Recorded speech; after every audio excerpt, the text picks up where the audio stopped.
Hello viewers, সবাই কেমন আছেন? আশা করি আপনারা সবাই অনেক ভালো আছেন। তো আজকে একটা নতুন ভিডিও নিয়ে আজকে ভিডিওটা খুবই ইন্টারেস্টিং, কারণ হচ্ছে কি আপনারা যারা স্মার্টফোন ব্যবহার করেন তো প্রত্যেকের ফোনে কিন্তু ডিফল্টভাবে একটা ব্রাউজার থেকে থাকে, সেটা হলো গুগল ক্রোম। তো ফোন ইউজ করেন আর গুগল ক্রোম ইউজ করেন না, এটা কিন্তু হতেই পারে না। কম বেশি কিন্তু সবাই গুগল ক্রোম ইউজ করেন, বিভিন্ন কাজে ইউজ করেন, ঠিক আছে? এখন এই গুগল ক্রোমের কিন্তু কিছু প্রাইভেট কিছু জিনিস আছে বা কিছু সেটিংস আছে যেগুলো অনেকেই ওইভাবে লক্ষ্য করেন না। এগুলো প্রতিনিয়ত কাজ করেন বাট ওইভাবে খেয়াল করেন না। সেটা হলো কি, আপনি যখন গুগল ক্রোম ব্যবহার করেন সেই গুগল ক্রোম কিন্তু আপনার যতগুলো আপনি গুগল ক্রোমে সার্চ করতেছেন, যত আপনি ব্রাউজ করতেছেন, যত ডাটা সব কিন্তু আপনার হচ্ছে গুগল ক্রোম এগুলা স্টোর করে রাখে, মানে একটা হিস্টোরিতে সেটা স্টোর করে রাখে। আপনি কি কি ব্রাউজ করছেন, কোথায় কোথায় গেছেন, কি করছেন না করছেন, সমস্ত কিছু, ঠিক আছে? তো এগুলা পরবর্তীতে আপনি এমন কিছু ব্যবহার করছেন বা এমন কিছু দেখছেন বা এমন কিছু জায়গায় গেছেন যেগুলো অন্য কাউকে দেখলে সমস্যা, বা আপনি চাচ্ছেন না যে এগুলো আপনার প্রাইভেট করে রাখবেন, এগুলো কেউ দেখতে পাবে না। তো সেটা কীভাবে করবেন সেগুলো দেখাবো, আরও কিছু দেখাবো। আসলে গুগল ক্রোম নিয়ে যদি প্রাইভেসি কথা বলি, অনেক প্রশ্ন এখানে উঠে আসে। তো আমি সব কিছু আজকে এক ভিডিওতে আসলে তুলে ধরা সম্ভব না। তবে আমি আজকে মোটামুটি কয়েকটা জিনিস আমি দেখাবো যেটা খুবই গুরুত্বপূর্ণ, যেটা সবারই জানা দরকার বা এটা খুবই প্রয়োজন, ঠিক আছে? প্রথমত আমি গুগল ক্রোমে চলে যাচ্ছি। তো আমি গুগল ক্রোমটা ওপেন করতেছি। ওপেন করার পরেই আপনি দেখেন অনেক সময় কিন্তু আপনার ডাউনলোড করার প্রয়োজন হয়, যেটা গুগল ক্রোম ছাড়া, কোনো ব্রাউজার ছাড়া কিন্তু কোনো অ্যাপ্লিকেশন দ্বারা ডাউনলোড করা যায়। অনেক কিছু আছে যেগুলো অ্যাপ্লিকেশন দ্বারা ডাউনলোড করা যায়, আবার গুগল ক্রোমের মাধ্যমে ডাউনলোড করা যায়। এখন আমার কথা হচ্ছে, আপনি গুগল ক্রোমে যদি ডাউনলোড করা যায়, আপনি আপনার ফোনের মেমোরি নষ্ট করে কেন একটা অ্যাপস ডাউনলোড করবেন? তো এই যে ডাউনলোড করতেছেন, এই ডাউনলোডের স্পিড কিন্তু অনেক সময় কম থাকে, মানে দেখা যাচ্ছে আপনার স্পিড ভালো, আপনার ফোনের স্পিড ভালো, সব কিছু ঠিক আছে, কিন্তু তারপরে ডাউনলোড খুব স্লো হচ্ছে। তো সেটার সমাধান কীভাবে করবেন সেটা আমি দেখাচ্ছি। তো এখানে আপনারা আসার পরে আপনারা সার্চ করবেন, এটা লিখে সার্চ করবেন CHORM ক্রোম। তারপর হচ্ছে আপনার ক্লোন দিবেন, ক্লোন দিয়ে /, তারপর হচ্ছে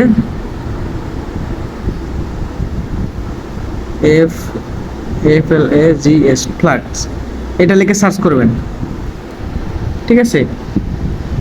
তো এটা লিখে সার্চ করলে এই দেখেন উপরে আপনার এই যে ইউআরএলটা চলে আসছে, আপনার ইউআরএলটা একটু লক্ষ্য করেন, জাস্ট এটা লিখেই সার্চ করবেন, এইটা, ঠিক আছে? তো এটা লিখে সার্চ করলে কিন্তু আপনাদের সামনে এই ধরনের একটা ইন্টারফেস চলে আসবে। তো এখানে আসার পরে আপনারা যে সার্চ, এখানে নিচে আরেকটা সার্চ বার দেখতেছেন, এই সার্চ বারে এখানে সার্চ করবেন ডাউনলোড, DOWNLOAD, ডাউনলোড লিখে সার্চ করবেন। ডাউনলোড লিখে সার্চ করলে আপনাদের সামনে এরকম কিছু রেজাল্ট, অ্যাভেলেবল কিছু রেজাল্ট চলে আসবে। তো তার ভিতর প্রথমেই যে রেজাল্টটা এখানে আছে দেখতে পাচ্ছেন আপনারা, পাবেন ডাউনলোডিং। তো এই ডাউনলোডিংয়ে আসার পরে দেখেন আমার কিন্তু অলরেডি এটা ইনেবল করা আছে। আপনাদের এটা কিন্তু ডিফল্ট থাকবে, সেম এরকম ডিফল্ট থাকবে। তো আপনারা এখানে জাস্ট ট্যাপ করবেন, এখানে ট্যাপ করার পরে এই যে ইনেবল, এখানে জাস্ট ট্যাপ করে এটা সিলেক্ট করে নেবেন। তো আমার কিন্তু অলরেডি সিলেক্ট করা আছে, আপনারা এটা সিলেক্ট করে নেবেন, ঠিক আছে? তো সিলেক্ট করলেন, তারপর যদি এর পূর্বে যদি কেউ এটা এডিট করে থাকেন, সেক্ষেত্রে কিন্তু রিস্টার্ট করার একটা অপশন আছে। আপনার এখানে এই যে রিস্টার্ট অল, এখানে করে আগে ফার্স্ট টাইম আপনি রিস্টার্ট করে নিতে পারেন। রিস্টার্ট করে নেওয়ার পরে আপনি চাইলে এই সেটিংসটা করতে পারেন, এটা ইনেবল করে দিতে পারেন।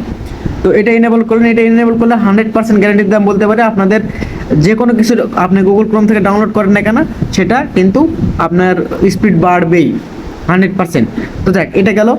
এখন দ্বিতীয়ত কি, দ্বিতীয়ত আপনি হচ্ছে অনেক সময় আপনার গুগল ক্রোমে অনেক কিছু সার্চ করার প্রয়োজন পড়ে, যেগুলো আপনি এমন কিছু, মানে আপনি দরকারি এমন একটা জিনিস সার্চ করছেন যেটার এগেনস্টে কিন্তু অনেক কিছু চলে আসে, আপনার আউল ফল অনেক কিছু চলে আসে যেগুলো কিন্তু আপনার প্রয়োজন না। তো একবারে আপনি যেটাই সার্চ দিচ্ছেন ঠিক সেটাই আসবে, আসলে এটাই কিন্তু আসার কথা বা এটাই আসবে, এটাই স্বাভাবিক, কিন্তু অনেক সময় কিন্তু এরকম হয়, মিস্টেক হয়। তো সেটা করার জন্য আপনার ইউআরএলকে ঠিক রাখার জন্য আমি যে সেটিংসটা দেখাচ্ছি সেটা করবেন। তো প্রথমেই আপনার যে 3 ডট অপশন দেখতে পাচ্ছেন, এই 3 ডটে ক্লিক করবেন। তো এখানে ক্লিক করতেছি, এখানে ক্লিক করার পরে আপনার সেটিংস আসবেন। সেটিংস আসার পরে এই যে এখানে একটা অপশন দেখতে পাচ্ছেন প্রাইভেসি অ্যান্ড সিকিউরিটি, জাস্ট এই প্রাইভেসি অ্যান্ড সিকিউরিটি ক্লিক করবেন। প্রাইভেসি অ্যান্ড সিকিউরিটিতে আসার পরে নিচে আপনি স্ক্রল করলে দেখবেন এখানে লেখা আছে ইউজার্স DNS, এখানে জাস্ট ট্যাপ করবেন। এখানে ট্যাপ করার পরে আপনাদের ডিফল্টভাবে কিন্তু এটা সিলেক্ট করা থাকবে, উপরে এটা এনেবল, দেন হচ্ছে উপরে use your content service provider, এটা ট্যাপ করা থাকবে। আপনার কি করবেন, নিচেরটা ট্যাপ করবেন, চুজ অ্যানাদার প্রাইভেট।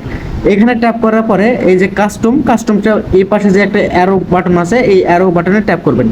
এখানে ট্যাপ করলে আপনাদের সামনে এরকম একটা ইন্টারফেস আসবে। এখান থেকে আপনারা এটা সিলেক্ট করবেন, আমি আবার দেখাচ্ছি। আপনারা জাস্ট এই যে ক্লিন ব্রাউজিং ফ্যামিলি ফিল্টার এটা ট্যাপ করবেন। তাহলে কি হবে, আপনাদের 18+ যে কন্টেন্টগুলো আছে বা 18+ রিলেটেড যে কন্টেন্টগুলো আছে এগুলো কিন্তু ওইভাবে শো করবে না, ঠিক আছে, যেহেতু এটা ফ্যামিলি ফিল্টার। তো অবশ্যই এটা সিলেক্ট করে দিবেন, তো আমি এটা সিলেক্ট করে দিচ্ছি। এটা সিলেক্ট করলে কিন্তু আসলে অনেক ফায়দা আছে। যারা আপনার ফ্যামিলিতে আপনার ফোন, আপনার বাচ্চা ছোটখাটো বাচ্চা টাচ্চা আসছে বা অনেক ইউজ করে, সেক্ষেত্রে কিন্তু আপনি এটা অবশ্যই করে রাখবেন। সেক্ষেত্রে কিন্তু আপনার 18+ যে কন্টেন্টগুলো আছে এগুলো কিন্তু খুব আসবে না। তো এটা করলেন। আরও একটা সেটিংস, সেটা হলো, এটা খুবই ইম্পর্টেন্ট, এটা খুবই গুরুত্বপূর্ণ একটা সেটিংস। সেটা হলো যে আপনি সাপোজ এখানে একটা কিছু লিখে সার্চ করতেছেন, সাপোজ ধরেন আমি বিজি রিমুভ করবো, তো বিজি রিমুভে আমি ক্লিক করলাম। তো বিজি রিমুভে কিন্তু অনলাইনের মাধ্যমে খুব সহজে ব্যাকগ্রাউন্ড রিমুভ করে পাসপোর্ট সাইজের ছবি খুব সহজে তৈরি করে দেয়, আপনারা জানেন, আমার চ্যানেলের ভিডিও আছে, দেখে নেন।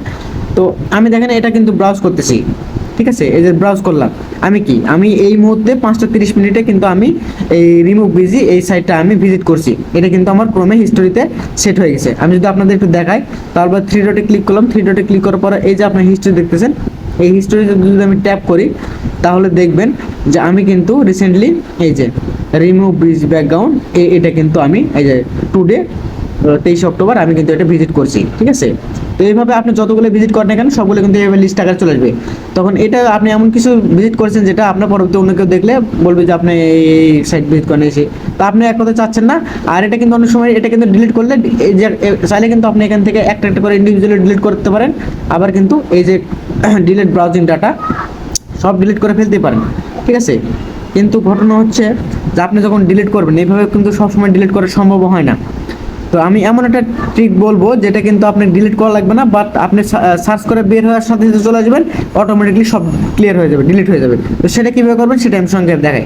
তো 3 ডটে ক্লিক করেন। 3 ডটে ক্লিক করার পরে এই যে একটা অপশন দেখতে পাচ্ছেন নিউ ইনকমিং ট্যাব, এই জাস্ট এই ট্যাবে ক্লিক করবেন। এই ট্যাবে ক্লিক করার পরে আপনি যদি এখানে নতুন কিছু ব্রাউজ করেন, সাপোজ ধরেন আমি এখানে ফেসবুক লিখলাম, ফেসবুক লিখে সার্চ করলাম।